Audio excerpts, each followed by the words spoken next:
Hey guys, what's up? My name is Shivain and I welcome you all to my channel once again, Elemental Astrology.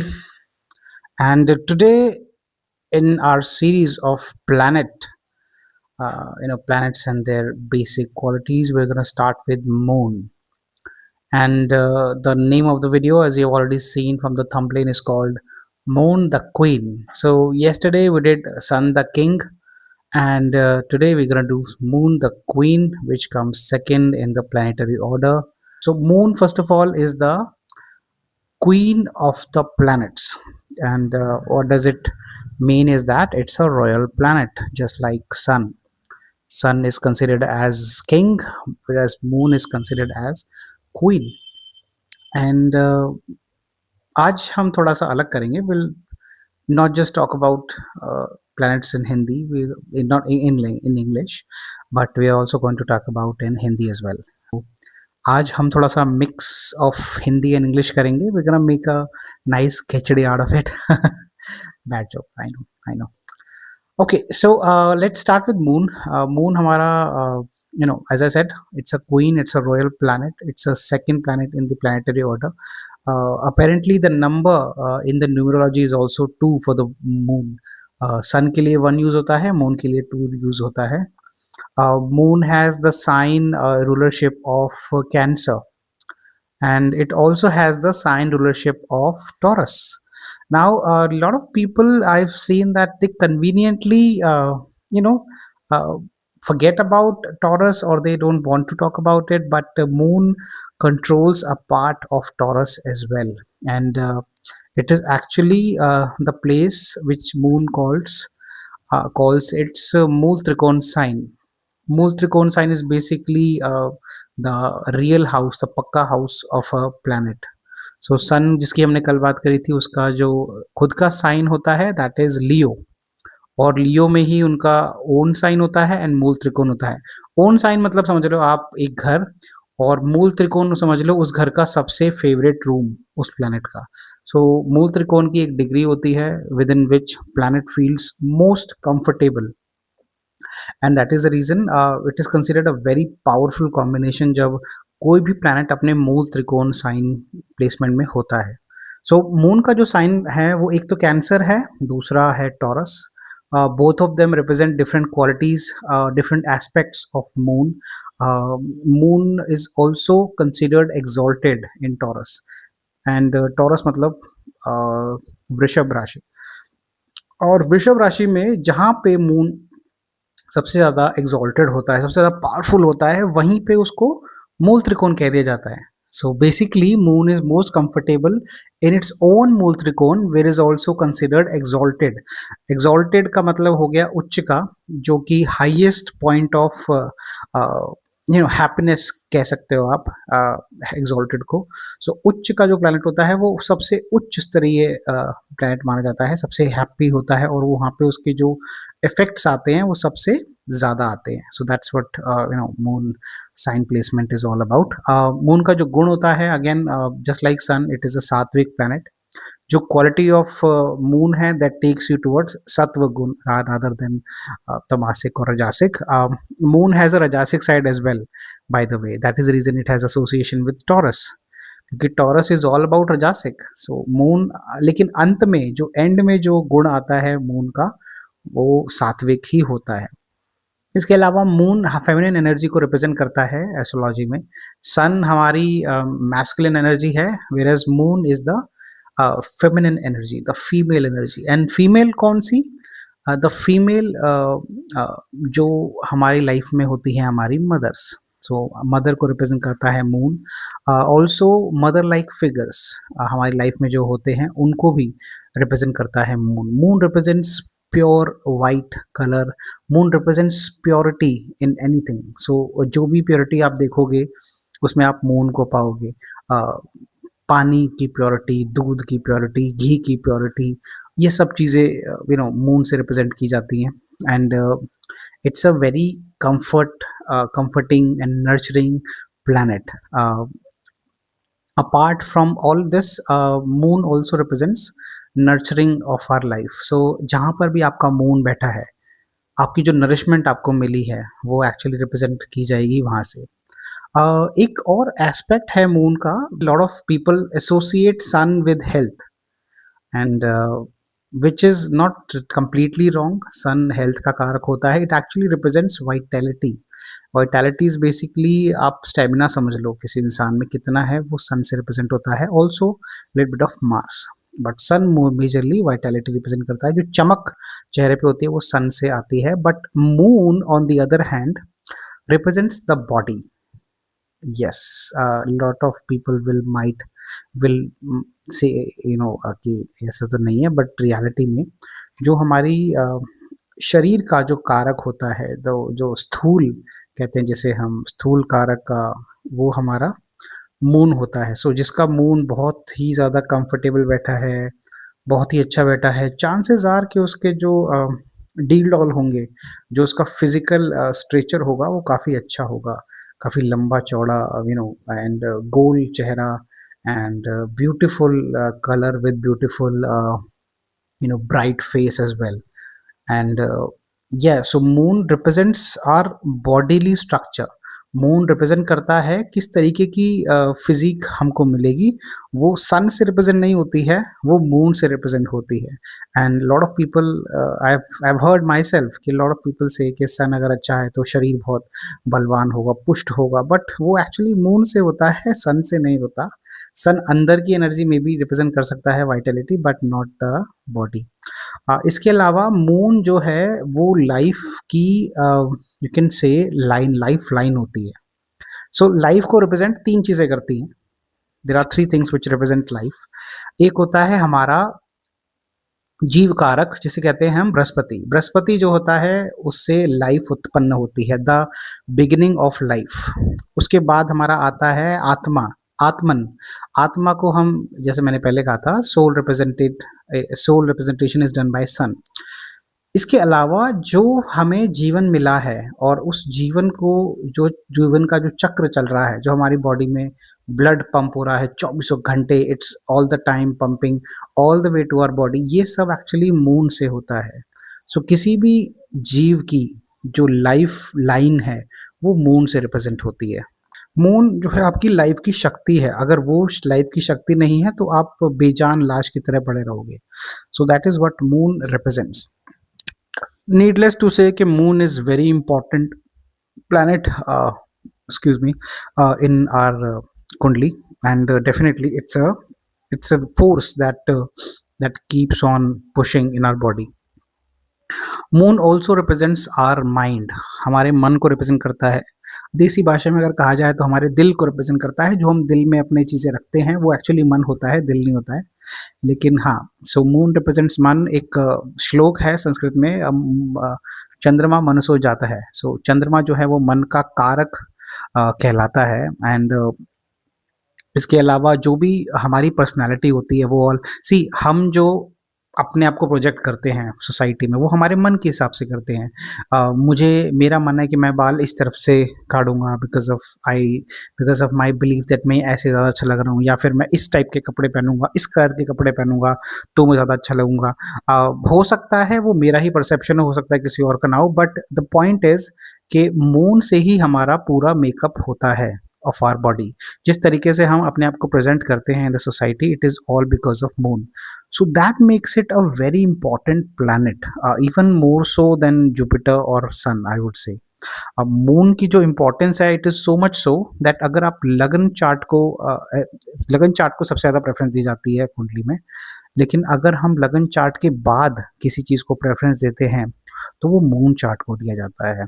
और moon chart और लगन chart में से जो chart सबसे strong होता है, उस चार्ट को आप एक्चुअली लगन चार्ट की तरह यूज़ कर सकते हो। एंड आपकी लाइफ में जो इफेक्ट्स आएंगे वो भी मून चार्ट के हिसाब से ही आएंगे, अगर आपका मून चार्ट स्ट्रांग है तो। इस बारे में हम डिस्कस करेंगे later on when we dive deep into the chart reading and all, but for now, yes, moon is very important. It represents, as I said, it's a secondary lagna. Moon also represents the desire of your heart. So since it is representing the heart, it also represents desire.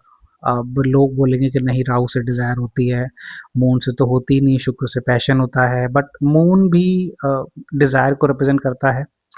और moon जहाँ पे बैठा होता है उसकी जो opposite sign होता है, that is what we long for in our life. तो जब भी कुंडली देखी जाती है किसी लड़के या लड़की की, तो उनकी उसी कुंडली में जो मून से अपोजिट साइन है, उस चीज़ के लिए वो पर्सन यू नो अट्रैक्टेड रहता है इन द अपोजिट सेक्स। तो वो चीज़ देखी जाती है मून से, it represents desire. It moon का जो नेचर होता है वो बहुत चेंजेबल होता है। ऑब्वियसली मून के हमारे फेजेस होते हैं, विद इन 15 डेज मून की पूरी साइकिल कंप्लीट होती है। It goes from black to all bright and all bright to black. तो मून का जो नेचर होता है, it is changeable nature, it is fickle mindedness जो होती है वो मून से मिलता है। Moon represents water. सो जहाँ भी साफ पानी आपको दिखता है वो सब मून से रिप्रेजेंट होता है। पानी ऑन द बेसिक लेवल पानी कहीं पे भी हो, चाहे साफ हो रहा हो, वो मून से रिप्रेजेंट होता है। But dark water, deep water, वो अलग प्लैनेट से रिप्रेजेंट होते हैं। सो बहुत इंटरेस्टिंग चीज़ें बाद में आने वाली है, will discuss about that also. पानी की भी क्वालिटीज़ होती हैं अलग अलग, साफ water, pure water, black water, गंदा पानी, और समुद्र का पानी, खारा पानी, all of these have all of these are represented by different planets. We'll talk more about it, but yes, on a basic level पानी का जो एलिमेंट है that is represented by moon. इसके अलावा moisture is represented by moon. It's a movable planet, and क्योंकि ये movable planet है, क्योंकि पानी को रिप्रेजेंट करता है, that is reason it's sign of Cancer, it is actually a movable sign. It represents two things: the movability of water and also the nurturing qualities of moon. Cancer अगर आप ध्यान दो तो कैंसर में हमें पुष्य नक्षत्र मिलता है, which is all about nurturing. That is the reason वो हमें उस जगह पर मिलता है। इसके अलावा इसका चेंजिंग नेचर होता है, वी ऑलरेडी डिस्कस। सात्विक नेचर होता है। Moon also represents our homeland. So हमारा जो घर होता है, पुश्तैनी घर, हमारा जो जहाँ पे हम पले बड़े हैं, उस चीज़ को रिप्रेजेंट करा जाता है मून। इनफैक्ट मून से हमारा बचपन भी रिप्रेजेंट होता है। तो जिस भी टाइप का बचपन आपने अपनी लाइफ में जिया है, वो एक्चुअली मून से रिप्रेजेंट होता है। अगर आपका मून अच्छा है तो आपका बचपन बहुत ही खुशहाल रहा है, फुल ऑफ कंफर्ट रहा है। आपके पेरेंट्स जो हैं आपको बहुत प्यार दिया है, आपके पेरेंट्स ने आपको अपने बचपन में। तो और अगर मून खराब है तो फिर again it's opposite to it, आपका बचपन बहुत स्ट्रगल भरा रहा है, मे बी पेरेंट्स बहुत स्ट्रिक्ट रहे हैं। And what else, it also, so whatever domestic things which are there in our life, that is represented by moon. Moon हमारे होमलैंड को रिप्रेजेंट कर रहा है, हमारी डोमेस्टिक लाइफ को रिप्रेजेंट कर रहा है। And bye domestic I mean society wise, किस तरीके से हम कौन सी कम्युनिटी से आ रहे हैं, हमारी कम्युनिटी, हमारी सोसाइटी, पॉलिटिकल जो हमारी लाइफ होती है सोसाइटी में, वो भी रिप्रेजेंट हमारे मून से होती है। So let's say if you are president of a community, जो हमें उपाधि मिल जाती है कि कम्युनिटी के सरताज, या फिर एक छोटी सी कमेटी होती है कम्युनिटी वाली और उसके आप प्रेसिडेंट बन जाते हो, तो वो रिप्रेजेंट की जाती है मून से। ऐसे लोगों का मून स्ट्रांग होता है जो डोमेस्टिक पॉलिटिक्स में अच्छा कर पाते हैं। और domestic power, soft power represent करता है moon. Moon is a very subtle planet. Sun का जो पॉलिटिक्स होता है, sun is also something which represents, sun represents politics. But moon का जो पॉलिटिक्स होता है वो सॉफ्ट पावर का होता है। It is not like the sun. Sun का पॉलिटिक्स होता है that's it's all up in your face, he is very brave, he is very confrontative. But moon is a little different. Moon को आप कह सकते हो the task master of sun. तो जो हमारे एमएलएज होते हैं, जो हमारे सांसद होते हैं या फिर पार्षद भी होते हैं, वो मून से रिप्रेजेंट करे जाते हैं। मून का जो नेचर है, एक तो हमने बात करी कि उसका सात्विक नेचर है, बहुत प्योर है और ये सब है, लेकिन साथ ही साथ उसका एक डार्क नेचर भी है। क्योंकि हमने बात करी थी कि 15 दिन में मून की पूरी साइकिल चेंज होती है। It starts from being bright और फिर पूरा डार्क होता है, देन डार्क से फिर ब्राइट होता है। सिमिलरली इन एस्ट्रोलॉजी मून के जो नेचर्स हैं वो दो नेचर हैं, एक है पॉजिटिव प्योर नेचर, एक है नेगेटिव डार्क नेचर। सो इसके बारे में अगर मैं स्टार्ट करूंगा तो काफ़ी देर की वीडियो हो जाएगी। बट अलग अलग पक्षों में मून का जो रिप्रेजेंटेशन होता है वो अलग अलग हो जाता है। एक होता है कृष्ण पक्ष जिसमें चंद्रमा डार्कनेस की तरफ जा रहा होता है, एक होता है शुक्ल पक्ष जिसमें चंद्रमा लाइट की तरफ जा रहा होता है। सो मून के दो रूप होते हैं, डार्कनेस एंड लाइट वाले।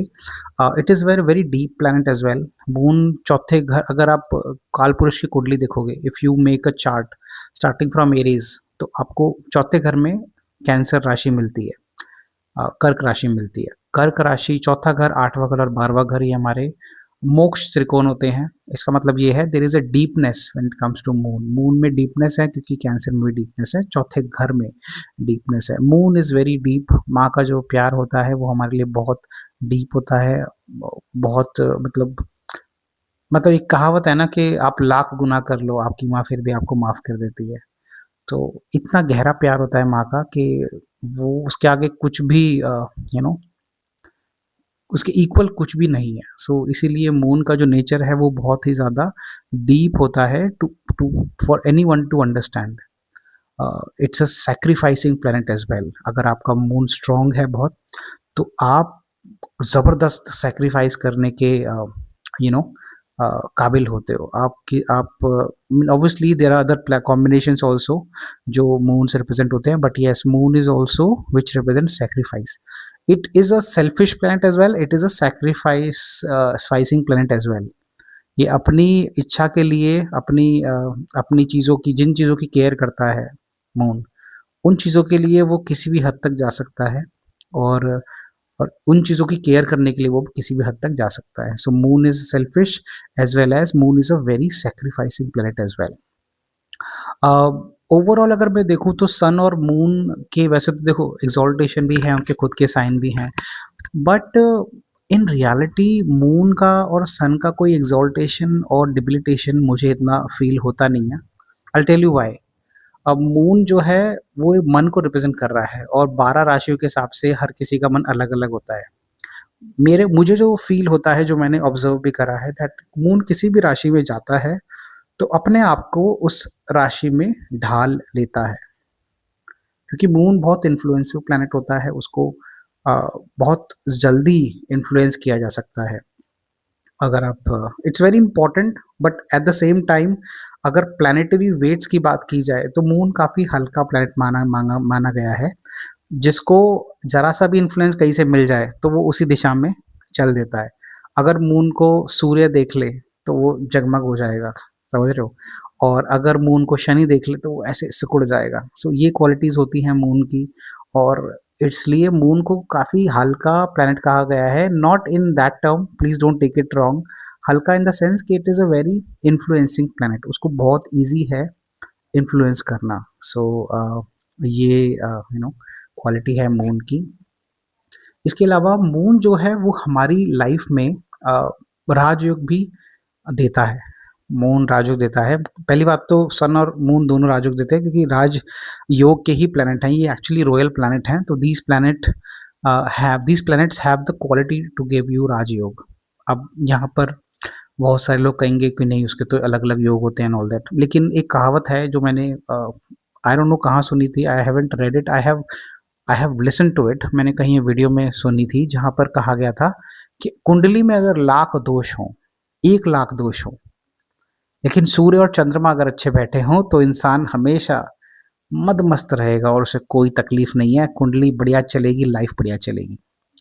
ऑन दी अदर हैंड अगर कुंडली में लाख राजयोग हैं, बेशक सूर्य भी इतना अच्छा नहीं हो, लेकिन चंद्रमा अगर खराब हो गया तो वो लाख राजयोग भी माटी बराबर है। तो ये एक कहावत है। चंद्रमा की एक्चुअल में बहुत वैल्यू होती है। वो रिप्रेजेंट करता है आप किस तरीके से चीज़ों को परसीव करते हो, आपको कितनी खुशी मिलती है अलग अलग भिन्न भिन्न चीज़ों से। कोई आप खाना खा रहे हो तो उसका टेस्ट आपको कैसा लगता है, कोई अगर आप मूवी देख रहे हो तो उसका आपको किस तरीके से आनंद आता है, कोई गाना सुन रहे हो तो किस तरीके से आनंद आता है। तो ये सारी चीज़ों को मून रिप्रेजेंट करता है। सो ये चीज़ वाक़ई में I believe should be true that अगर मून आपका अगर अच्छा नहीं है, तो आपकी कुंडली में बेशक लाख राजयोग हो लेकिन आप कुछ भी एन्जॉय नहीं कर पाओगे। ऑन दी अदर हैंड अगर आपकी कुंडली में लाख दिक्कतें हैं बट लेकिन मून और सन बहुत अच्छा है, तो आप हर चीज़ को एन्जॉय करोगे, चाहे वो तकलीफ़देह हो, चाहे वो अच्छी हो, चाहे कुछ भी हो। तो मून की ये क्वालिटीज़ होती हैं। मून ओवरऑल कई सारे राजयोग में इन्वॉल्व होता है कुंडली में। हम बात करेंगे इसके बारे में। लाइफ में जो सक्सेस होती है उसको किस तरीके से देखा जाता है और मून का उसमें क्या योगदान होता है, सन का क्या योगदान होता है, जुपिटर का क्या योगदान होता है, ये सब बातें हम आने वाली वीडियोस में करेंगे। बट ओवरऑल ये सब क्वालिटीज़ है मून की। आई ऑल्सो जैसा कि मैंने पिछली वीडियोस में I had told you that every planet has equal and opposition planet in the chart system. So moon is also the same. मैंने पिछली वीडियो में कहा था दैट हर किसी प्लैनेट को आप एक एनर्जी की तरह देखो। एक एनर्जी अगर एग्जिस्ट करती है तो उसके अपोजिट एक दूसरी एनर्जी भी एग्जिस्ट करेगी। अब मून अगर हम इस तरफ लेते हैं तो दूसरे पाले में हमें मिलेगा शुक्र। सो मून की जो टोटली अपोजिट एनर्जी है वो है शुक्र की। सो जो भी चीज़ें मैंने मून के बारे में कही हैं उसकी अपोजिट में रिप्रेजेंट करता है शुक्र। मून जो है वो एक्यूमुलेशन को रिप्रेजेंट करता है, शुक्र जो है वो खर्चे को रिप्रेजेंट करता है।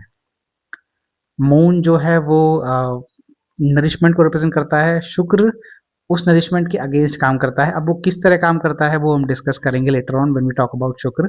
बट यस, एक चीज़ और, मून और वीनस दोनों ही फेमिनिन एनर्जी है। दोनों में लिक्विड एलिमेंट होता है, वाटर एलिमेंट दोनों में है।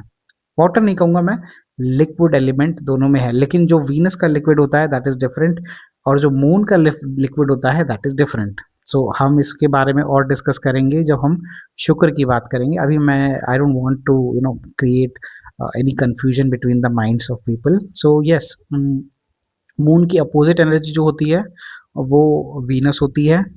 साइन प्लेसमेंट से इसको आप जज मत करना, क्योंकि साइन तो आई बिलीव कैंसर के अपोजिट कैप्रिकॉन होता है, राइट, एंड टॉरस के अपोजिट होता है स्कॉर्पियो, वृश्चिक। सो वहाँ पर तो अपोजिशन नहीं दिखती, लेकिन इन रियलिटी मून के अपोजिट होता है वीनस एंड वीनस के अपोजिट होता है moon. Okay, so guys, this was my छोटा सा एंड लाइक छोटा सा ऑब्जर्वेशन के हिसाब से किया हुआ एनालिसिस था।